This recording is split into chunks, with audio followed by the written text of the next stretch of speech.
I'm Will Aubrey here with my buddy Joe Darnell, and today we're breaking down the Murray State West Virginia basketball game. The game airs on TV in Murray at 3 o'clock on Friday. If you're in the Eastern time zone, that would be 4 o'clock for you. And Murray got a 12 seed going up against number 5 West Virginia. A lot of people said the Racers would get a 13 at best. You've got to be pleased with the fact that they got a 12. Now, I don't know that West Virginia is the best matchup that we could possibly get. Well, I looked at it, and I think you're right. Well, I think, honestly, I thought this was a 12-seed team. Just I did too. They looked like a 12-seed team to me on the eyeball test. And you know, I think Lindy has said this, but if you have your tournament early, you're generally underseeded because upsets happen and you just move around on that S-curve that they say doesn't exist but does. So I think this is a 12-seed Murray State team. Now, when I look at West Virginia, I'm not sure they're a 5. This is the second team in the Big 12. I personally believe that they're probably a mid-4, maybe even the worst 3. So as much as I think that Murray State did well on their seeding, I think that's probably accurate. I think the matchup absolutely was not great. Now, West Virginia presses full court, Yeah. but they don't do it the way they used to. Here, if you go back 2 or 3 years, they pressed all out, full court, pretty much all the time. They don't do that anymore. Right. It's kind of like the way that the press evolved under Mick Cronin here at Murray State. Now, they will line up with a token press pretty much every single time. Right. But they don't go all out with it all the time. One thing they do, though, is they will change it up and mix the coverages so you can't be sure where the trap is going to come from. Right. And spacing is going to be incredibly important. Absolutely. Now, I talked to Coach McMahon about how you prepare for this, and I thought he might. Well, I've heard coaches give a number of explanations in the past about how they prepare for a press. I've heard coaches talk about, putting 6 defenders on the court, which never made remotely any sense to me, because beating the press comes down to spacing and looking to the right spot to throw the ball. And you have to practice against the way they press if you're going to do that. Yeah, no, I agree. I think, whenever you're looking at how you go against a team's defense, there are 2 methods by which you can do that. You can look outside yourself and try to figure out, okay, how do we react to what they're going to do? How do we react to what they're going to do? The problem with that is they're always going to be better at knowing what they're going to do. So I tend to prefer looking, okay, what do we do well that works against these things that they do? What in our practice schedule? What have we developed that we can exploit in that? And that works a lot better because you've had more time dealing with you than they are. And that's what Coach McMahon said. And if you look at it, I think the thing that Murray State does best, that offers them the best opportunity against West Virginia's full court press, is shoot the 3 and shoot it in transition. If you look at the way the Racers have played all year, they have been more than willing to take open 3s in transition. That's going to be vitally important in this game. Agreed. And what that does, when you're dealing with a 3/4 court press into a 1-3-1 or something like that, if you can have some success breaking the 1 and getting to the elbow extended, that 3-point line that's not quite top of the key, but out that way, and you start hitting shots from there like we have guys who can, the idea of getting past the 1 into that spot means that the guy who sits in the paint in the middle of the 3 begins to step out. Once that happens, you've broken that 1-3-1 because you can dribble past that guy, and that guys that can collapse to the hole, and they've got defenders on their back instead of defenders at their front. Look for a guy like John Morant to take advantage of that. He's quick. He's sneaky. I think Jonathan Stark's the same way. Stark has the ability to pull up and pop a 3 without any trouble at all. And he's willing to do it from Absolutely. NBA range. Yeah. So length doesn't bother him as much. I think that's the biggest part of that is, and it's going to come down to who feels it. If you get a game where Jonathan Stark's feeling it and he's stroking it from outside, I don't care who they put on him. Now, what about the X factor that Javon Carter presents for Murray State? And I'm talking primarily about his defense here because he's the returning National Defensive Player of the Year. Yeah, and quite honestly, do you think they put fantastic basketball player? Man. Right? Holy cow, is he a good basketball player? Now, if they play that 1-3-1 zone of theirs, then he won't be matched up on the same guy all the time. Right. But now here's the thing about that. Defense is so much ingrained into what you do. Even if you're not matching up with the guy, even if you're playing zone, you'll have sound defensive fundamentals. And so when I looked at Carter in some game film and I watched him a little bit, probably not near as much as West Virginia fans or even Coach McMahon has, but you watch him, he's just defensively sound. So even in the zone where he's not matched up with the guy, he plays sound defensive principles. That's a tough guy to beat. Now, I do like the fact that he's only 6'2". Right. Before I did a little research on him, I was really worried about him because I was thinking, my goodness, he's probably 6'5". That's going to make it really hard for our guards to get shots off. But he's only 6'2". Yeah, and the thing about Carter, as good as he is defensively, he averages 17 points a game. Right. I mean, this is a guy that you got to think Shaq Buchanan's on him, probably, because he can do so much.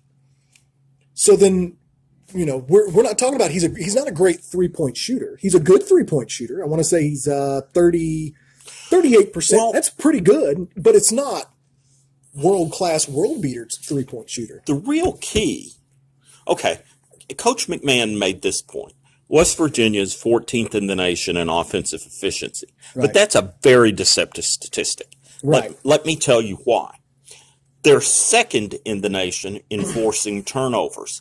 The reason they're 14th in offensive efficiency is they force turnovers and get out in transition and get easy baskets. Yeah. The best thing you can do to stop them offensively is don't turn over the ball. Absolutely. And quite honestly, I think that's the game plan when looking at what the Racers do well.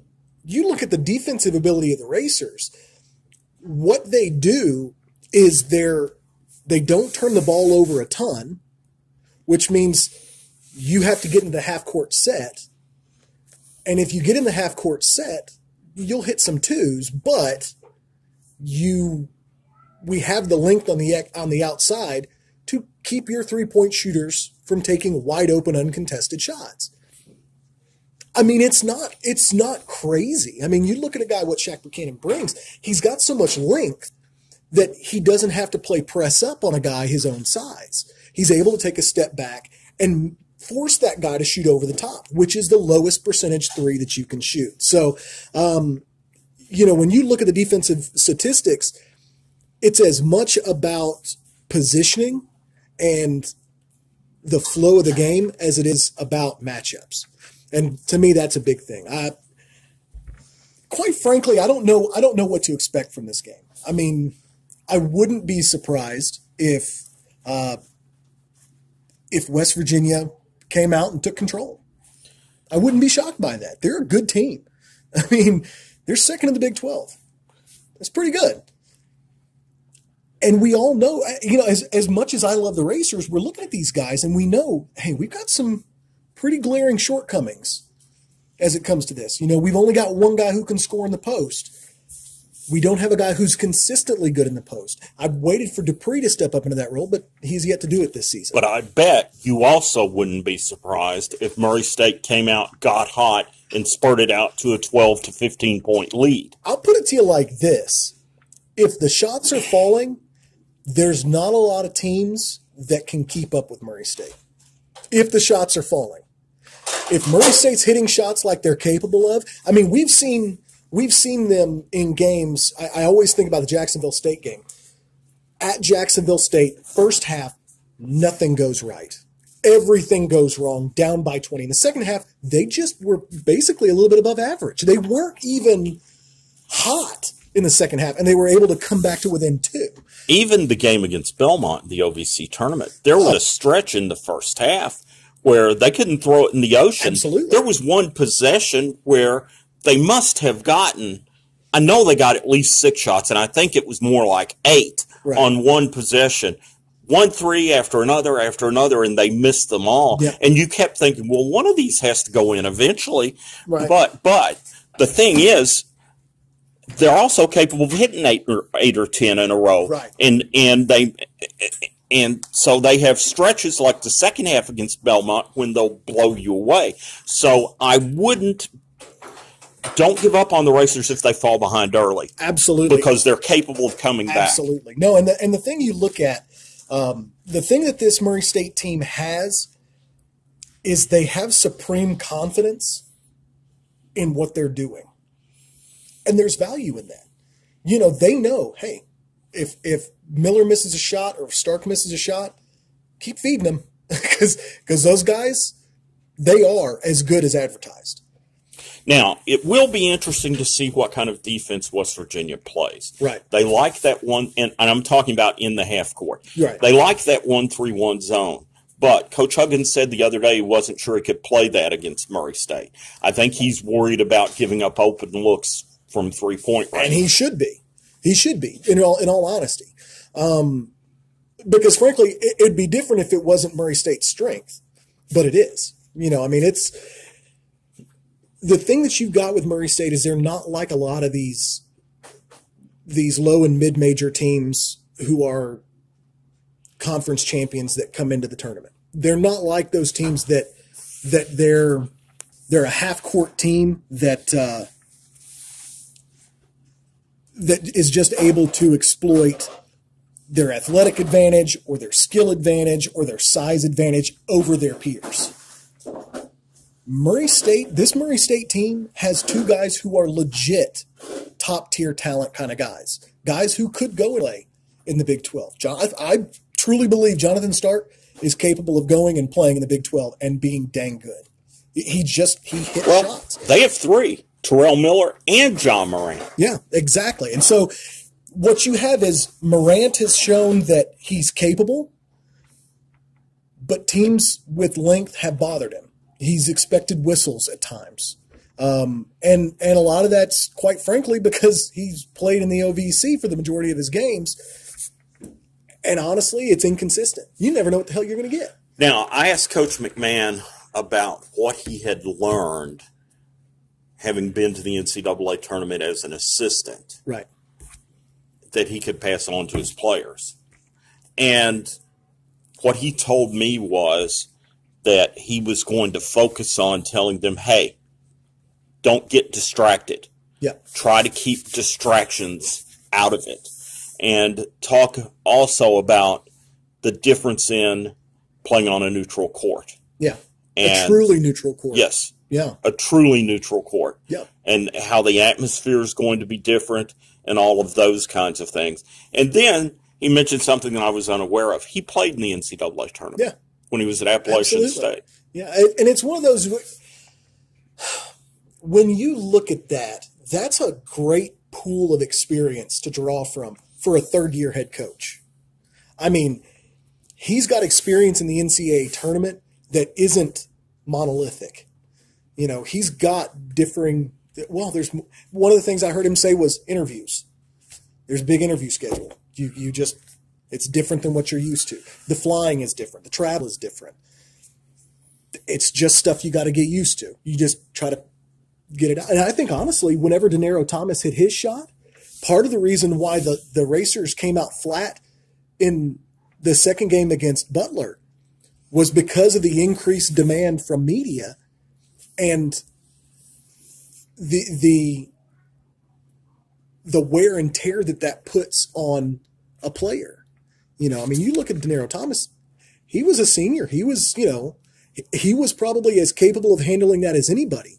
But the game he put up against Butler was very much not Denaro Thomas's game. I mean, that's just how that worked. And I think media demands had something to do with that. I don't doubt that at all. I think that you're probably right about that. You know, if you look at the matchup against West Virginia, one thing in 12-5 matchups that sometimes happens is the higher seed overlooks the lower seed. Right. And that's always a possibility. The thing with West Virginia, though, they got upset in the tournament 2 years ago. And so they may collectively have a memory of that. Right. And that may keep them from overlooking the Racers. You know, the coach, he's going to do everything he can to make sure they don't.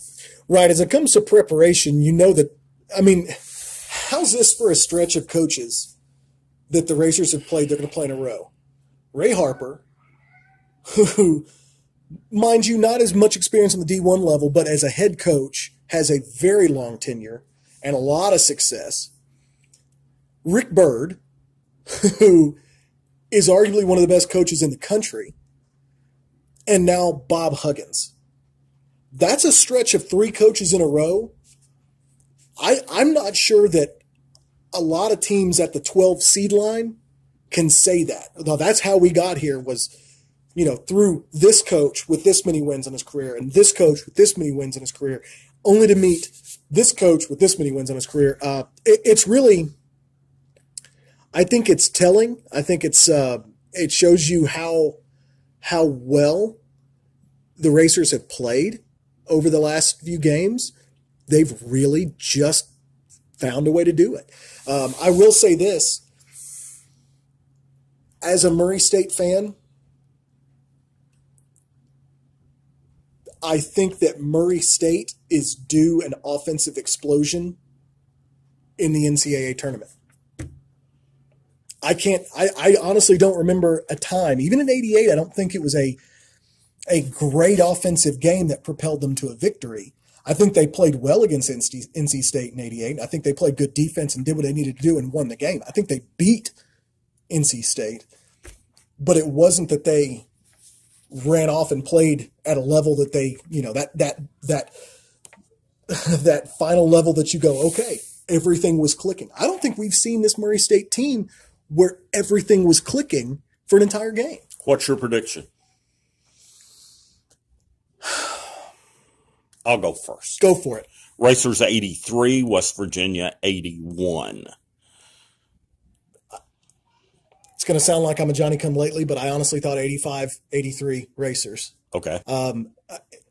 In order for Murray State to win, they have to hit shots. Yes. I mean, there was a joke. I posted this on the Racer fan message board. They were talking about what's the stat that you need to watch for the Racers to win? What's the stat? I was like, well, if they can outscore the other team in the first 10 minutes and the second 10 minutes of each half, I think they'll win. I think you're right. Eventually, you just have to put shots, and they got to go through the basket. That's just how that works. One quick aside. Yeah. I was so deathly afraid that Murray State was going to wind up playing Kentucky in Nashville. That would have actually made so much sense for the NCAA to do, which clearly is why they couldn't do it. Right. Because they never do anything that makes sense. Right. But the second dumbest thing would have been to get get into a wager of death with a Sicilian. But yes, the first one is to think that the NCAA do something logical. Yeah. I'm glad they didn't, because I would have had to have bought tickets to that game, because there's no way I could have kept my composure sitting courtside at a press table. I would have had to bought tickets because I would lose my mind yelling for the Racers. Absolutely. And you know what? It's one of those where you would have tournament officials come tap you on the shoulder and say, sir, you're going to have to leave press row. Yeah. You're going to have to leave press row. And you know what? They might have called the cops. They might have called the cops. I don't think you would have been the first. I think there are a couple media types that would have been on there and probably wouldn't have gotten, excuse me, sir, you're going to have to move. This is, you're being unprofessional, sir. Please put your shirt back on. Quit waving it over your head. That's not how we're doing things here. This is the NCAA tournament, sir. You're on national television. You know what? That game's going to come. I truly believe that Murray State versus Kentucky is going to happen. I don't know when. I don't know where. But honestly, it is what it is. Well, I don't want it to happen. I don't want to play them unless they'll come to the CFSB Center. So, oh God, you'd have people selling tickets to fund their retirement because you could get whatever you wanted for them.